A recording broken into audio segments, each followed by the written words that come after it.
Bank of Maharashtra ग्रामीण मंत्रालय उमेद अभियान प्रायोजित व आर.सेटी प्रशिक्षण संस्था नाशिक यांचे मार्फत नाशिक विभागातील ज्या बचत गटातील महिलांनी धुळे, नंदुरबार, अहिल्यानगर, जळगाव इत्यादी जिल्ह्यातील आर.सेटी प्रशिक्षण संस्थेमार्फत प्रशिक्षण घेऊन स्वतःचा व्यवसाय सुरू केला असा निवडक महिलांची निवड करून त्याच कौशल्य ज्ञान स्पर्धा नाशिक आर.सेटी येथे आयोजित करण्यात आली।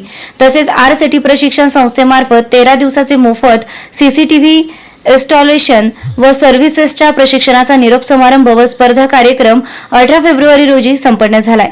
सदर कार्यक्रमात प्रमुख पाहुणे म्हणून उमेद अभियान नाशिक जिल्हा व्यवस्थापक संदीप गडाख, आर.सेटीचे परीक्षक श्रीकांत दीक्षित, पशुपालन मार्गदर्शक तज्ञ डॉक्टर संभाजी आव्हाड, सागर जाधव, योगिता मॅडम इत्यादी मान्यवर उपस्थित होते। कार्यक्रमाचं सूत्रसंचालन समीर कुलकर्णी तर कार्यक्रमाचं नियोजन व पाहुण्यांचा परिचय आर.सेटीचे प्रशिक्षक राजेंद्र पवार यांनी केलाय। प्रदीप पाकळे, मच्छिंद्र वाघ यांनी मनोगत व्यक्त केलं तर कौशल्य ज्ञान स्पर्धा परीक्षकांच्या नियोजनानुसार संपन्न झाले। सदर कौशल्य ज्ञान स्पर्धांचं महाराष्ट्र राज्यात प्रथमच आयोजित करण्यात आलाय।